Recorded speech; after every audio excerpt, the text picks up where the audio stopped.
The whiskey scorched my throat as I stared at the smudged lipstick on the glass, a shade of scarlet I didn't recognize. It wasn't hers. Or at least, it wasn't the one Zinnia wore when she kissed me goodbye that morning, her amber eyes flickering with something I couldn't pin down. My name's Thane, and I'm the kind of guy who notices details, maybe too many. That's why the lipstick hit me like a knife in the gut, sharp and impossible to ignore. Our brownstone in Brooklyn was supposed to be our haven, but that night, it felt like a crime scene. Zinnia and I have been together for 4 years, engaged for one. She was a graphic designer with a laugh that could light up a room and a temper that could torch it. I ran a small carpentry business, crafting custom furniture for Brooklynites with deep pockets. We were solid together, electric, even. Or so I thought. The first crack showed up a month ago when her phone started buzzing at odd hours. Her quick swipes to silence it, her vague excuses about client deadlines.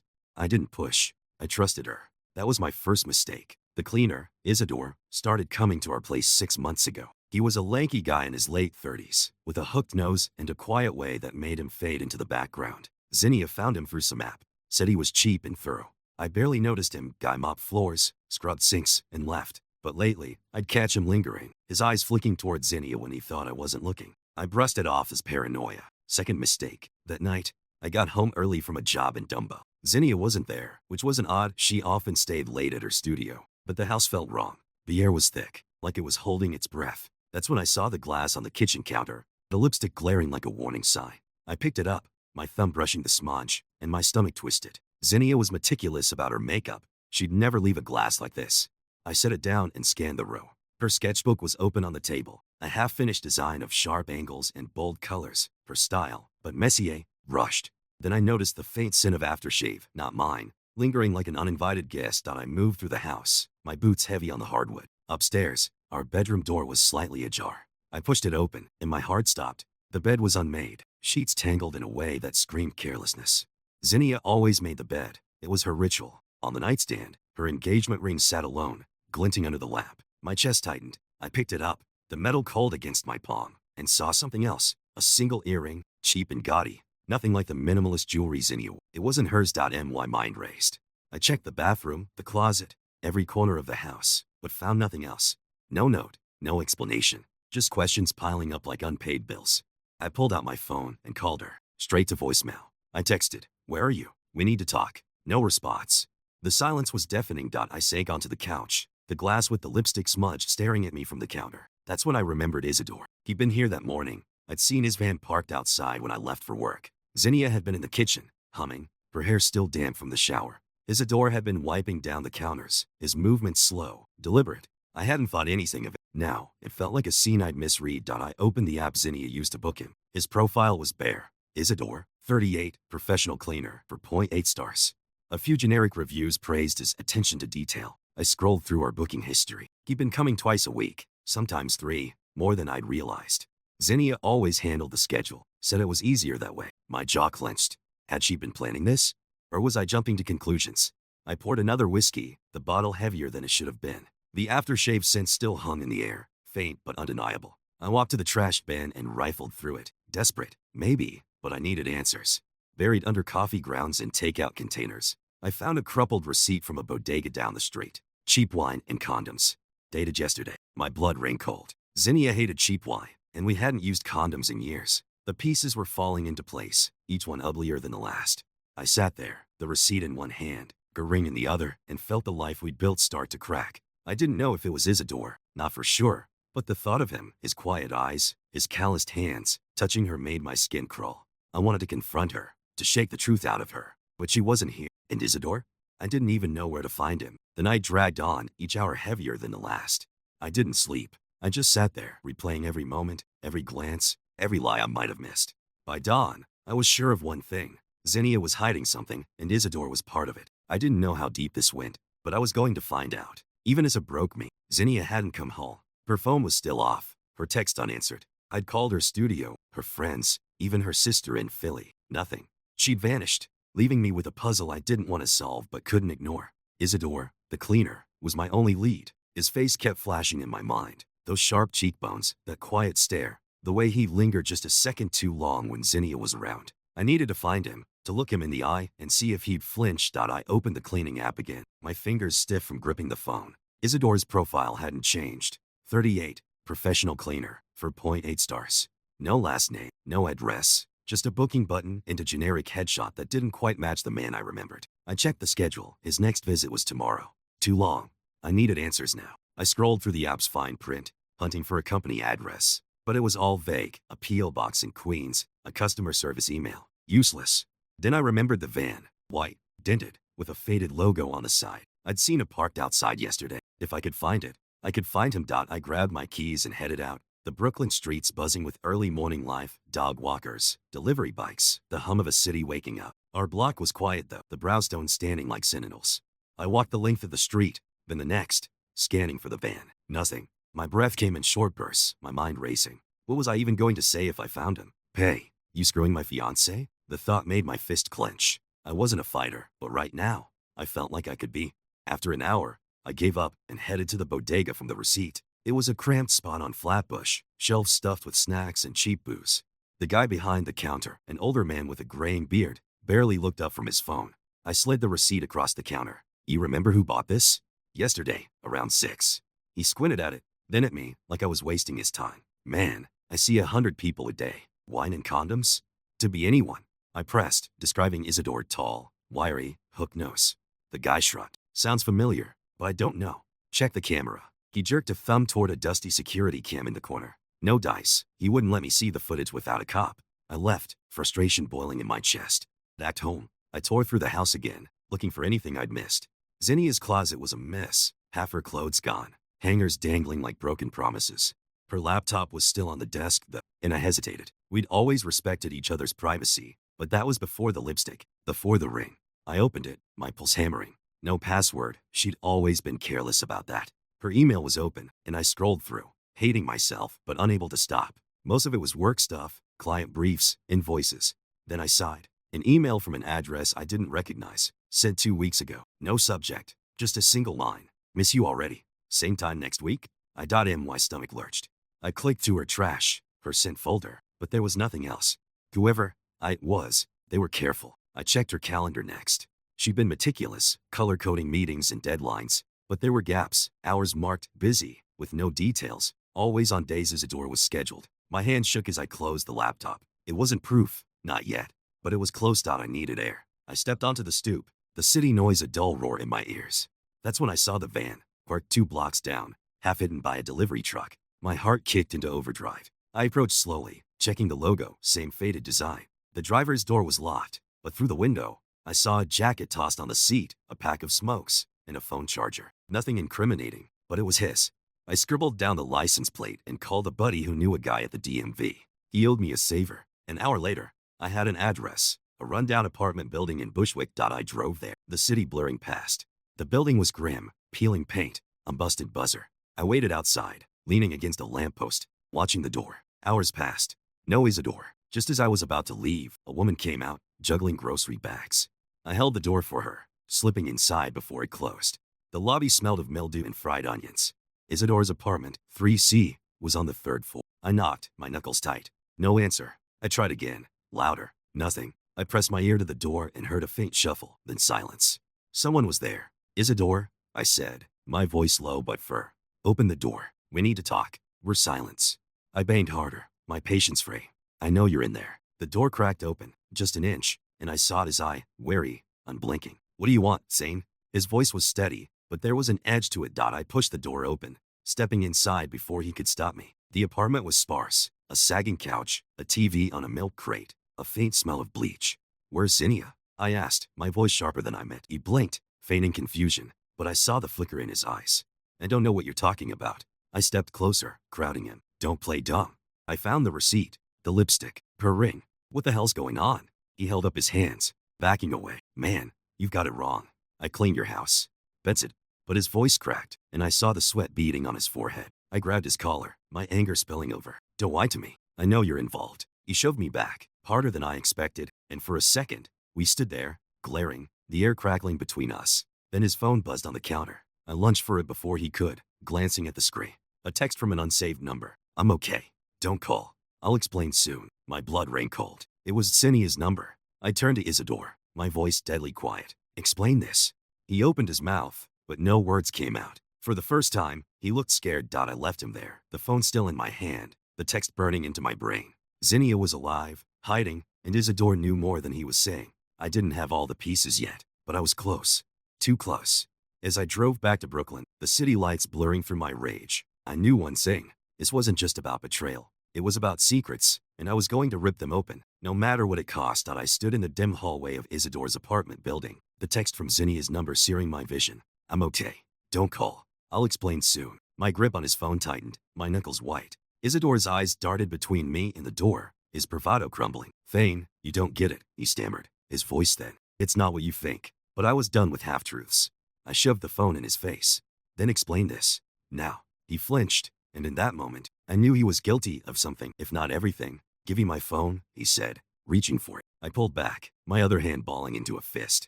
Not until you talk. Where is she? What's going on? His jaw tightened, and for a second, I thought he'd swing. Instead, he sagged against the wall, like the fight had drained out of him. She's at a motel, he muttered. The Blue Star, of the BQE. Room 214. That's all I know. I searched his face for a lie, but all I saw was resignation. Why's she there? I pressed. He shook his head. Ask her yourself. I didn't wait for more. I stormed out, the address burning in my mind. The Blue Star was a dive, the kind of place you want to disappear. As I sped through Brooklyn, the city a blur of neon and asphalt, my thoughts spiraled. Zinnia, my Zinnia, hiding in a motel with secrets I couldn't fathom. The lipstick, the receipt, her ring left behind, each piece cut deeper. But I still didn't have the whole picture. Isidore's role was murky, but that text tied him to her. And I wasn't letting go until I understood why. The motel's sign flickered as I pulled into the lot, its blue glow casting shadows on the cracked pavement. Room 214 was on the second floor, a faded door with a crooked number. I parked, my heart pounding, and climbed the stairs, each step heavier than the last. I knocked, sharp and loud. No answer. I knocked again, my voice low but firm. Zinnia, it's me. Open the door. Silence, then a faint shuffle. The lock clicked, and the door creaked open. There she was, her hair loose, her eyes red-rimmed. She wore oversized sweater, not hers, and her engagement ring was still missing from her finger. Thane, she whispered, her voice cracking. I stepped inside, the room stale with cigarette smoke and regret. A single bed, a chipped nightstand, a duffel bag half-packed, her life, reduced to this. What the hell? Zinnia, I said, my voice shaking. What are you doing here? Wisdom. Her eyes widened. Isidore? No, it's not. She stopped, her hands twisting together. You don't understand. I pulled out the receipt, the lipstick-stained glass still vivid in my memory. Then make me understand. The condoms, the wine, your ring on the nightstand. You're gone, and he's got your texts. What am I supposed to think? She flinched, like I'd struck her, and sank onto the bed. It's not what it looks like, she said, but her voice was hollow. Then what is it? I snapped, pacing the small room. Because I'm losing my mind here. I trusted you, and now I'm chasing ghosts. She looked up, tears spilling down her cheeks. I was trying to protect you, she said. Protect me from what? I demanded. She took a shaky breath, and the story spelled out. Jagged, and RAW.IT wasn't an affair. Not exactly. Isidore wasn't her lover. He was her cousin, estranged for years, recently back in her life. He'd been cleaning our house to stay close, to help her without drawing attention. Zinnia had been hiding something bigger, a debt, old and ugly, tied to her family's past. Her father, long dead, had owed money to people who didn't forget, loan sharks who'd tracked her down, demanding payment with interest. They threatened her, then me, if she didn't pay up. She'd kept it secret, thinking she could handle it, scraping together cash from side gigs, selling her designs under the table. Isidore had been her go-between, delivering payments to keep the sharks at bay. The receipt? A clumsy attempt to throw me off, to make me think she was cheating rather than let me dig into the truth. The lipstick was a prop, borrowed from a friend. The ring? She'd taken it off to sell it, then couldn't go through with it, leaving it behind in her panic. The motel was her hiding place, a last-ditch effort to figure out her next move before the threats escalated. I didn't want you involved, she sobbed. They'd hurt you, Zane. I couldn't let that happen. I stood there, stunned, the anger draining out of me, replaced by something heavier, grief, maybe, or guilt. Why didn't you tell me? I asked, my voice softer now. We're supposed to be a team. She shook her head. I was ashamed. I thought I could fix it. I didn't want you to see me like this. I knelt in front of her, my hands on her knees. You think I love you less? Zinnia, I'd fight for you. I'm fighting for you. She broke then, collapsing into my arms, her sobs shaking us both. I held her, the weight of her secrets settling between us. But questions lingered. Isidore? I said, falling back. Why the texts? Why is he so cagey? She wiped her eyes. He's scared too. Those guys know it. He's been trying to keep them off me, but he's in over his head. I believed her, mostly. Her story fit, explained the gaps. But Isidore's role still gnawed at me. Had he pushed her into this mess? Taken advantage of her fear? I needed to see him again to be sure. We're going back. I said. You, me, Isidore. We in this together. She nodded, her face set, and for the first time in days, I saw the Zinnia I knew, fierce, determined. We drove to Isidore's, the city quiet now, dawn breaking over the skyline. He was waiting, his apartment door ajar. He looked haggard, like he hadn't slept either. You told him, he said to Zinnia, not a question. She nodded. I stepped forward, my voice steady. No more lies. Who are these people, and how do we stop them? Isidore hesitated, then spilled it. Names, addresses, a bar in Red Hook where the Sharks operated. They weren't untouchable, just ruthless. Pay them, or run, he said. That's your choice. I looked at Zinnia, her hand in mine. Running wasn't us.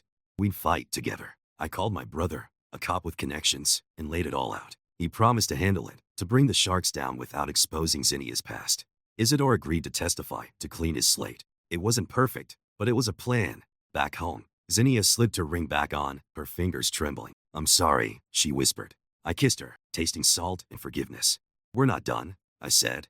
But we're not broken. The house felt like ours again, the ghost fading. Isidore was out of our lives, his van gone from the street. The lipstick glass went in the trash. The receipt burned. We'd rebuild, piece by piece, stronger than before. But late at night, when Zinnia slept, I'd lie awake, wondering if I'd ever know the whole truth. Trust, once cracked, never quite heals the same. And somewhere, in the back of my mind, Isidore's quiet eyes still watched. A shadow I couldn't quite shake. The days after the motel blurred into a tense rhythm, like a song stuck on repeat. Zinnia and I were back in our brownstone, her ring glinting on her finger again. But the air between us carried a new weight. My name's Thane, and I'd always thought love was enough to fix anything. But love doesn't erase doubts, not when they're rooted in secrets. Isidore was gone, his cleaning van no longer parked on our street, but his shadow lingered in my thoughts. Zinnia swore he was just her cousin, a reluctant ally in her mess. But the way his eyes had flickered when I confronted him, it gnawed at me. We met my brother, Cal, at a diner in Greenpoint. He was a detective, the kind who could sniff out lies like smoke, and over greasy coffee, I laid out everything. The loan sharks, Zinnia's debt, Isidore's role. Cal's jaw tightened as he listened, his pen tapping the table. These guys in Red Hook, he said. They're small time but nasty. I can lean on them, but I need Isidore to talk. Zinnia nodded, her hands twisting in her lap. He'll do it. He wants out as much as I do. Back home, Zinnia called Isidore. I watched her, noting the strain in her voice, the way she avoided my eyes. Is meeting us tomorrow, she said, hanging up. At the bar where they operate. I didn't like it. Too many variables, too much risk. But Cal would be there, and I wasn't letting Zinnia face this alone. That night, we lay in bed, her head on my chest. But sleep wouldn't come. Thane, she whispered, do you still trust me? I wanted to say yes, but the word caught in my throat. I'm trying, I said instead. She didn't reply. The bar in Red Hook was a dive, all dim lights and sticky floors. Isidore was already there, slouched in a booth, his hooked nose catching the neon glow. Till stood by the door, plain clothes but unmistakable. I sat across from Isidore, Zinnia beside me. Tell me everything, I said. He sighed, his fingers drumming the table. The Sharks, he said, were led by a guy named Vito, a wiry thug who'd been squeezing Zinnia's family for years. Isidore had been paying him off, skimming from his cleaning gigs to keep Vito at bay. I didn't want this, he said, glancing at Zinnia. I was protecting her. Something in his tone, too soft, too familiar, set my teeth on edge. Protecting her how? I asked, leaning forward. His eyes flicked away, and Zinnia tensed. Just tell him, she said, her voice low. Isidore hesitated, then admitted it. He'd been in love with her, years ago, before she met me. Nothing happened, he swore. But when she came to him for help, he saw a chance to be close again. The texts, the secrecy, it wasn't just about the death. It was personal. My vision tunneled. Zinnia grabbed my hand, her grip desperate. Thane, I didn't know until recently. I shut it down. I chose you. I pulled away, my chest tight. Isidore looked like he wanted to bolt, but Cal's presence kept him pinned. Before I could speak, the bar door swung open. Vito, short, scarred, all menace, strode in with two guns. Cal moved fast, badge out, voice sharp. NYP, sit down, Vito. The room froze. What followed was chaos. Vito lunged, Cal tackled it, and I shoved Zinnia behind me as a goon swung. Isidore, to his credit, didn't run. He took a hit, then helped me pin the second guy. By the time Cal had Vito cuffed, the bar was trashed, and my knuckles were bloody. Isidore met my eyes, bruised but steady. I'm done, he said. I'm out. I nodded, not trusting myself to speak. Later, at home, Zinnia and I sat on the couch, the silence heavy. Vito was in custody, the debt nullified by Cal's leverage. Isidore had vanished, this time for good. But the truth about his feelings hung between us. I should have told you, Zinnia said, her voice small. I thought I could handle it. I looked at her, the woman I loved, and saw the cracks we'd both ignored. No more secrets, I said. She nodded, tears falling. We redealt, but it would take time. Trust. Once broken, heal slow. And somewhere, in the quiet, I still heard Isadore's voice, a whisper I couldn't unhear.